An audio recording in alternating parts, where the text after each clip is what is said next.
Buenos días, profesor. El día de hoy vamos a presentar la enfermedad de Parkinson.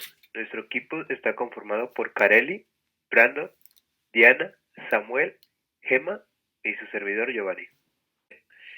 Antes de pasar a la fisiopatología de la enfermedad, tenemos que recordar varias estructuras importantes que nos van a servir para comprender bien cómo es que sucede esta patogenia. Bien, tenemos que tener en cuenta eh, todas estas estructuras, que es el cuerpo estriado, que está conformado por el núcleo caudado y el putamen, el globo pálido, la sustancia negra, que se divide en compacta y reticulada, y los núcleos subtalámicos. Eh, Hay una vía en la cual se va desde la sustancia negra hasta el cuerpo estriado, que se llama la vía nigroestriada, la cual es la que va a sufrir esta degeneración por parte de las neuronas dopaminérgicas. ¿Le puedes dar a la siguiente, por favor? Bien, como ya se mencionó, en el Parkinson, para que se den los síntomas, debe de haber una pérdida del 80 al 90% de las neuronas dopaminérgicas, las cuales se encuentran en la sustancia negra compacta. Lo que ocurre aquí es que al haber una degeneración o una pérdida de estas neuronas, eh, se pierde también la dopamina que se da para las vías que posteriormente se van a conocer como directa o indirecta. Entonces, ¿qué es lo que ocurre? En la vía directa, al haber una pérdida de dopamina, ocurre una inhibición de las neuronas estriales. Posteriormente, esta inhibición de las neuronas estriales genera otra inhibición en el globo pálido externo y la sustancia negra reticulada. Posterior se genera una inhibición de la actividad del tálamo y generando así impulsos excitatorios a la corteza motora, lo que nos da como resultado el temblor característico del Parkinson. Y por último, la vía indirecta. Esta vía indirecta se inhibe por la liberación de dopamina y al no haber entonces los niveles normales de dopamina va a ocurrir lo contrario. En vez de haber una inhibición, va a haber una desinhibición de las neuronas estriales, con consecuente inhibición del globo pálido externo y su sustancia negra reticulada, lo cual va a desinhibir el núcleo subtalámico y posterior a eso también va a desinhibir a su vez, perdón, el núcleo subtalámico va a enviar proyecciones al globo pálido externo y a la sustancia negra reticulada, lo cual va a terminar en la inhibición de los núcleos talámicos y posteriormente la inhibición de la actividad motora, lo cual se manifiesta posteriormente como la bradicinesia.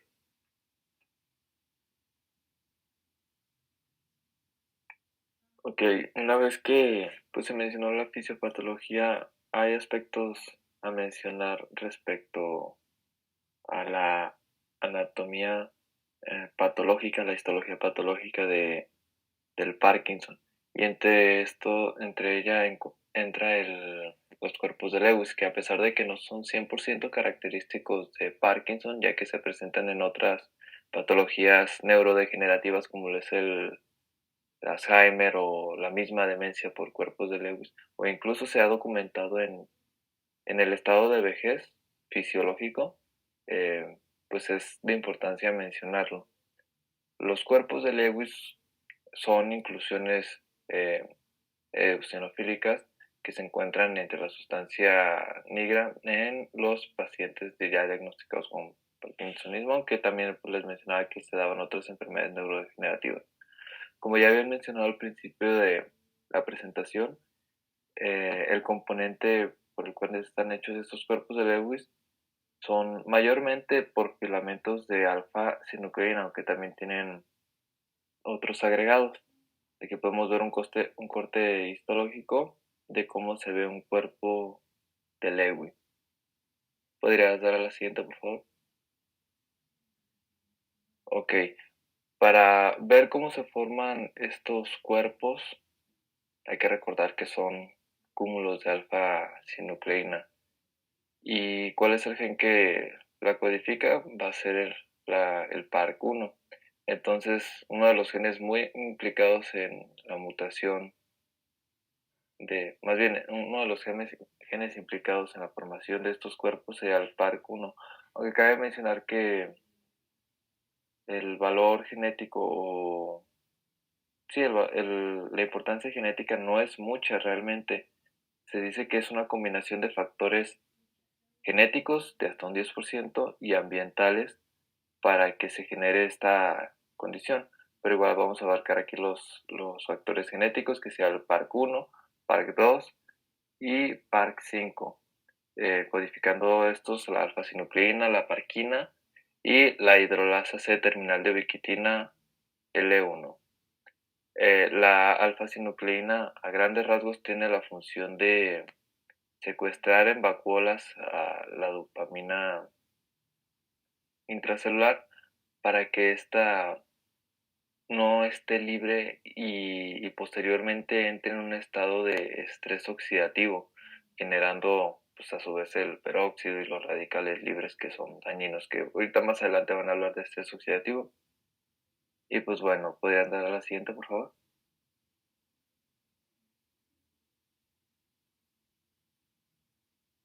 Los cuerpos de Lewis, como les mencionaba, son filamentos de alfa-sinucleína, tienen aproximadamente de 200 a 600 nanómetros de largo, con de 5 a 10 nanómetros de diámetro. Pero también les había mencionado que tienen otros agregados, que son como la ubiquitina, que ya también les mencionaba el gen que lo codifica, subunidades del proteosoma, proteínas de choque térmico y neurofilamentos. Entonces, podríamos decir o verlo de manera general como la alfa-sinucleína de manera normal debería estar puesta en monómeros, puesto que debe de haber un buen desdoblamiento de esta. El problema en una alfa-sinucleína mutada es de que no se puede despegar bien, no hay un bien desplegamiento, entonces esta se queda como oligómeros que ya de manera más crónica y en una enfermedad neurodegenerativa como es el Parkinson y Alzheimer y demencia por cuerpos de Lewis, esta va a tender a hacerse fibrillas de alfa-sinucleína y posteriormente, ya de manera un poquito más ah, macroscópica, o bueno, no deja de ser histológica, se van a generar estos característicos cuerpos o inclusiones de Lewis. Podrías dar la siguiente.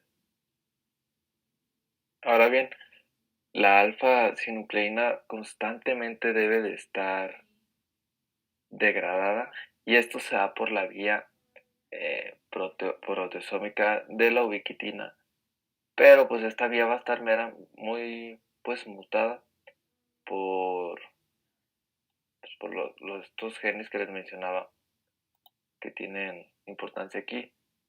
Esta vía regula la concentración de proteínas intracelulares mediante un proceso cíclico en donde múltiples moléculas de ubiquitina activadas se van a conjugar con una proteína y una vez dentro del protosoma 26S, la proteína será desdoblada en péptidos y cadenas más pequeñas de ubiquitina. Estas últimas van a ser recicladas otra vez, o sea, se vuelven a separar hacia monómeros de ubiquitina para ser otra vez activadas y reiniciar este ciclo. Sí, se van a unir otra vez a proteínas que requieran ser degradadas. En Parkinson, pues es posible que existan deficiencias en varios componentes de esta vía, que puede ser en proteínas dañadas, mal plegadas, mutadas, por ejemplo la alfa-sinucleína, en la ubiquitina ligasa, que sería la E3, y la ubiquitina C terminal hidrolasa, que también ya les había mencionado. Y pues como estos factores son importantes, pues van a estar alterados y no va a haber una buena eliminación de, de estas proteínas dañadas.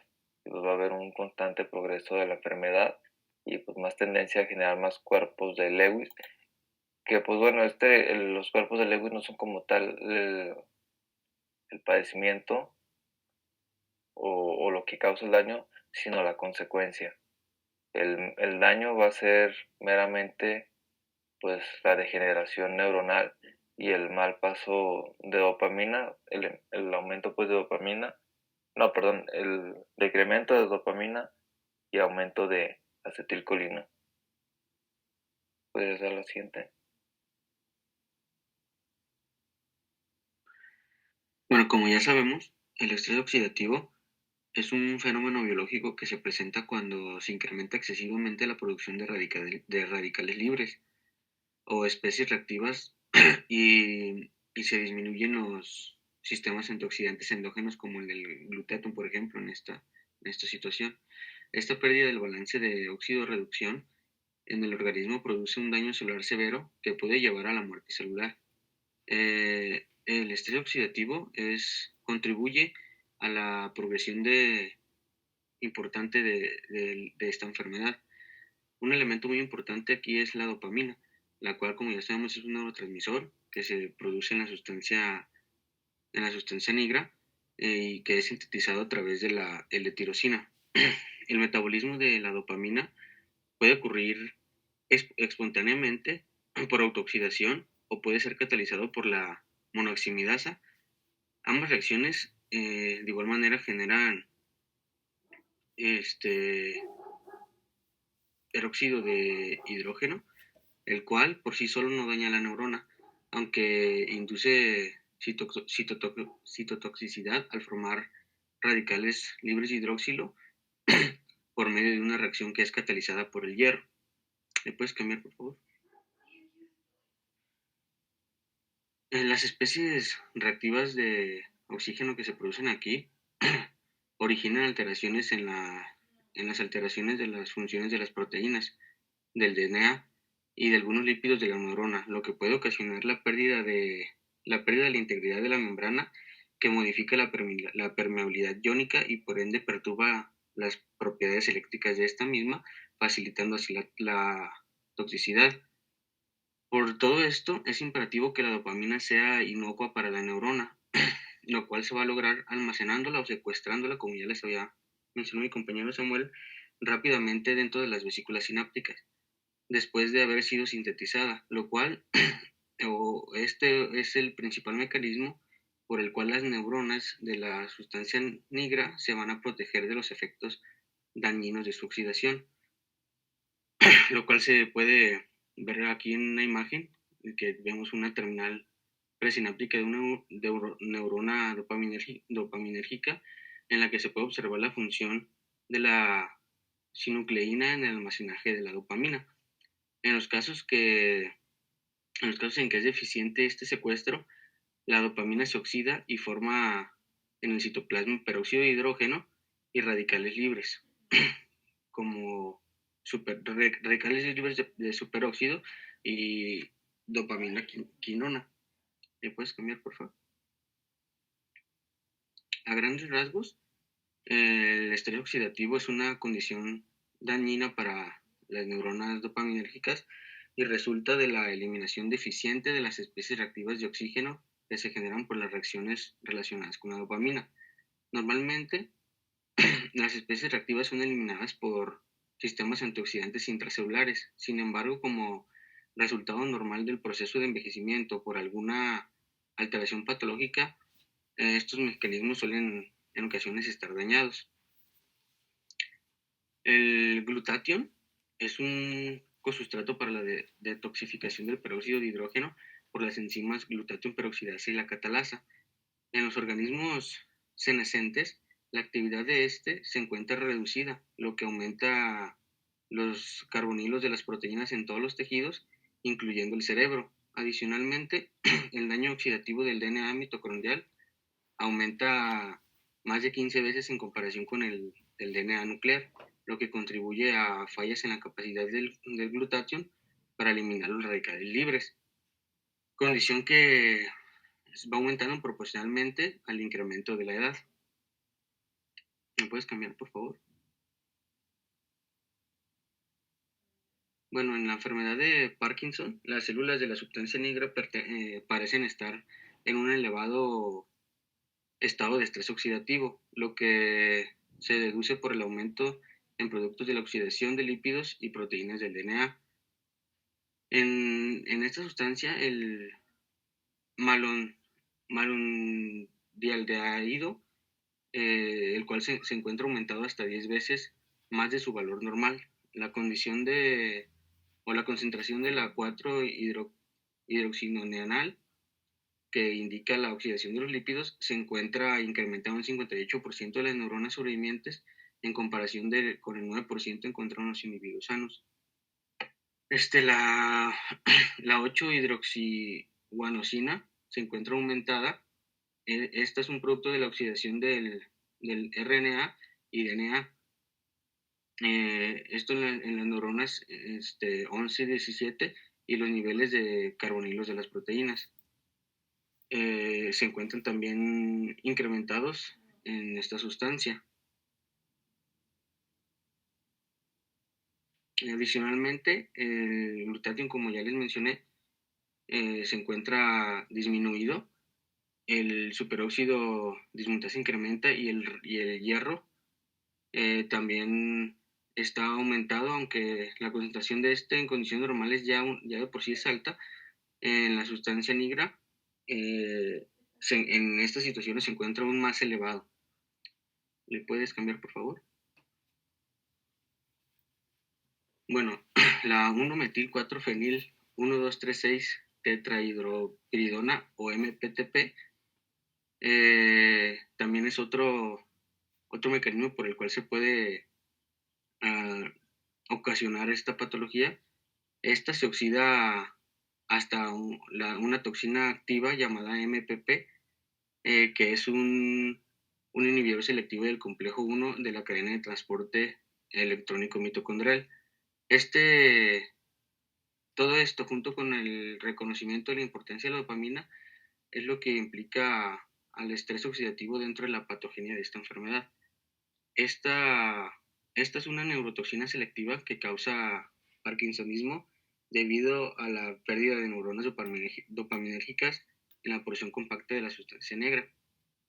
Esta, como ya les mencioné, se oxida en MPPP y produce la toxicidad de las neuronas dopaminérgicas de la vía nigroesencial, como la enfermedad de Parkinson idiopática. ¿Le puedes cambiar, por favor? Esto no está muy bien comprobado, pero se tienen varias hipótesis. Una de ellas es el daño a la mitocondria, en la cual el MPP es captado por la mitocondria, en donde se acumula e inhibe la oxidación de sustancias usando el NADH de la mitocondria, causando una disminución del ATP. Este MTPP es captado por la mitocondria, en donde se acumula e inhibe la oxidación de sustratos unidos al NADH, como ya les mencioné. Esto sugiere que la toxicidad del MPP pueda atribuirse a la inhibición de las funciones de la mitocondria. Sin embargo, esta disminución ha sido observada durante muy pocas horas, lo que sugiere un segundo mecanismo de daño de las neuronas que puede explicar a largo plazo los efectos del MPP. Otra hipótesis es la de la fuerza oxidativa. Esta sugiere que esta fuerza puede producir daño en las neuronas después de la administración del MPTP, el cual genera la formación de radicales libres de oxígeno, así como también reduce las defensas antioxidantes endógenas y el glutatión para cambiar los radicales libres. La toxicidad del MPTP es disminuida por una variedad de antioxidantes y por el ácido ascórbico, que pueden reducir los cambios bioquímicos producidos por el tratamiento con la MTPP. ¿Le puedes cambiar, por favor?